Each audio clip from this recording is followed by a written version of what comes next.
a saying every single person has heard is, "You don't know what you have until it's gone." And of course, when we were a bit younger, we were like, what are you talking about, unc? Or auntie or grandma? What the hell is you talking about, man? That makes no sense. You thought, oh, they were talking about family, they were talking about, oh, you need to spend more time with us, blah, blah, blah. But no, they meant it in every literal sense. You don't know what you have until it's gone. The era of 1990 to 2010 is like a time capsule we're never gonna get back again.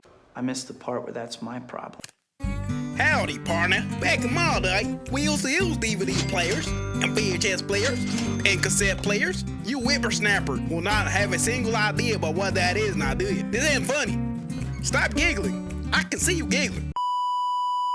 In all seriousness, it's actually just a sad tragedy that some people will never ever get to know the experience of having a DVD player or a VHS player or a cassette player. Like, genuinely, you will never know. Some people will never know the iPhone used to have a hole. Like, it used to have a hole. Like a circle hole, like a hole that you can insert something in. Get your mind out the gutter, you weird. But yes, the iPhone used to literally, you could charge your phone whilst listening to music wired. I know, it's a foreign concept these days. Chapter 1. Convenience. Convenience isn't an inherently bad thing, because think about it. Any of your favorite classics you can watch right now. If you want to watch Shrek, you want to watch Diary of a Wimpy Kid. I know it. You all know it. So, come on. Everyone else who's sick of it, step forward and join me.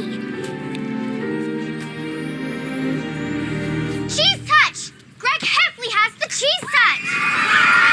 Whatever you want to watch right now, you can watch, because convenience. Whatever game you want to play, any of the classics, you can literally order it right now and play it. Now, the problem with this is it doesn't feel as special. Having things being easily accessible has the issue of bringing the paradox of choice, where essentially when you've got so many options to pick from, it's pretty much impossible to pick an option, bro. I mean, think about it. Whenever you go on Uber Eats and you got a million restaurants to pick from, you're just gonna go back to what you know, because you're like, bro, there's so many restaurants to pick from, I don't know what the hell to pick, so let me just pick the Chinese restaurant I've been going to for the past 20 years because that's the devil that I know, and the devil I know is better than the devil that I don't know. How do I explain to someone that Fast and Furious was not always about space and whatever the hell it's about now? You guys ready for a 5 count? No, man. I'm barely ready to go.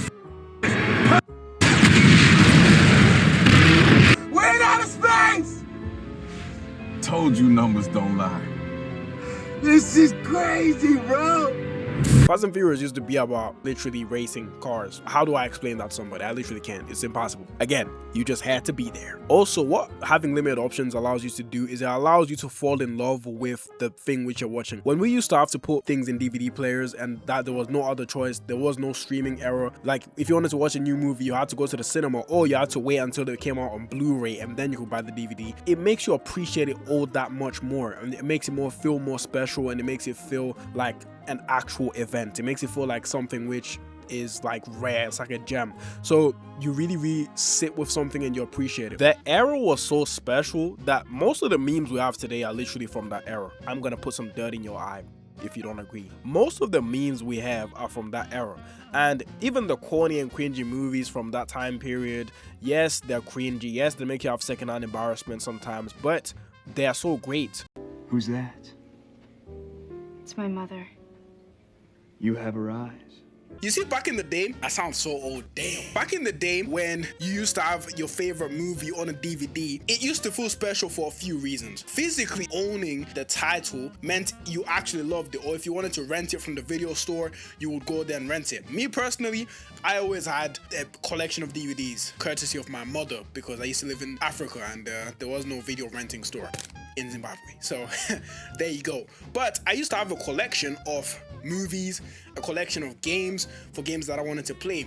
I actually used to have a Nintendo DS, and one of my first ever games I can remember playing was Ben 10 Alien Force on the Nintendo DS. I completed that game multiple times. What was the guy's name? Vilgax, whatever the hell that dude's name was. He ain't got nothing on me, bro. I whooped his ass. The second reason was you had to look after it. You had to take good care of it. It was kind of like a baby. You can't just drop a baby on its head. Well, I mean, some people do.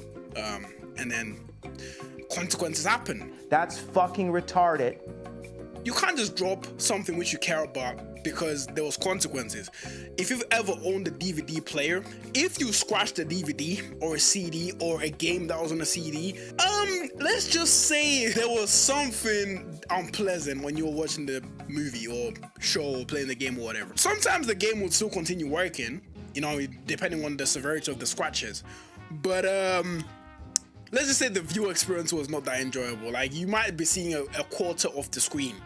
That's how bad it was. And I remember one of my first ever things I used to search on YouTube was how to get scratches off a DVD, and you see these videos of like, oh, you need to have alcohol solution, you need to get this, you need to get that, you need to get cotton buds, you need to, I'm like, bro, it's not working. And God forbid you got the ring of death on your Xbox 360. Oh yeah, let's not even talk about that, right? It was a different time, it was a different era. We are never gonna get such an elite era of media, gaming, movies, TV shows, music. Every single media form, every single thing you can think of in the world was so much better in terms of how things were. Going to the cinema felt anticlimactic. It felt like an event. Releases of movies and TV shows felt like an event. They felt special. They didn't feel rushed. It's no wonder why we keep revisiting or getting sequels of these shows and these legendary series from the early 2000s, early 90s, late 90s, and we keep getting reboots. I mean, Shrek is now up to Shrek 5. Shrek is up to Shrek 5. This era was so legendary. We literally got 5 GTA releases. Yeah, 5 GTA releases between 1997 until 2008. We got GTA, GTA 2, GTA 3, GTA Vice City, San Andreas, and GTA 4, bro. My mistake. We got 6 releases, bro. 6 GTA releases in that time frame. I mean, bro, if you never had to destroy some controllers, or if you never crashed out or struggled over the GTA Vice City helicopter mission, and you guys who are OGs will know exactly what I'm talking about, the bomb disposal mission, you have not lived life, my friend. It was something where it's like, you just had to be there, bro. We are now begging for GTA 6, and we've been waiting since 2013, bro. We've been having to wait for the same time period to get GTA 6 as we got GTA to GTA 4.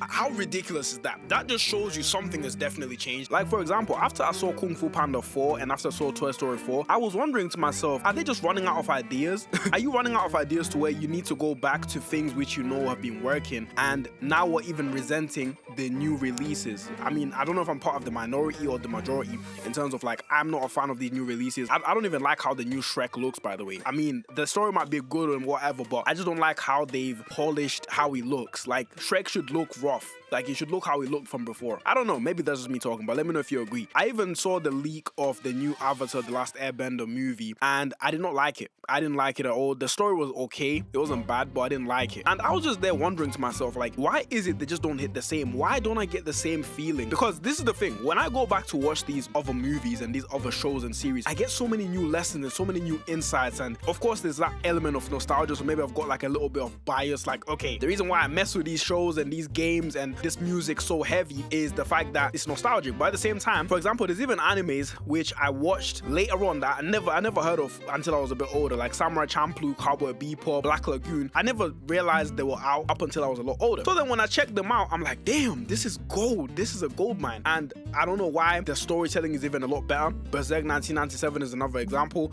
The story is a lot better there. Like, don't get twisted, we do have a few new generation pieces of media and pieces of fiction that are good and stand out. Invincible is amazing. Jujutsu Kaisen, amazing. Demon Slayer, amazing. We have a lot of good new gens. Attack on Titan isn't really a new gen, but I guess I'll include it for the sake of the argument.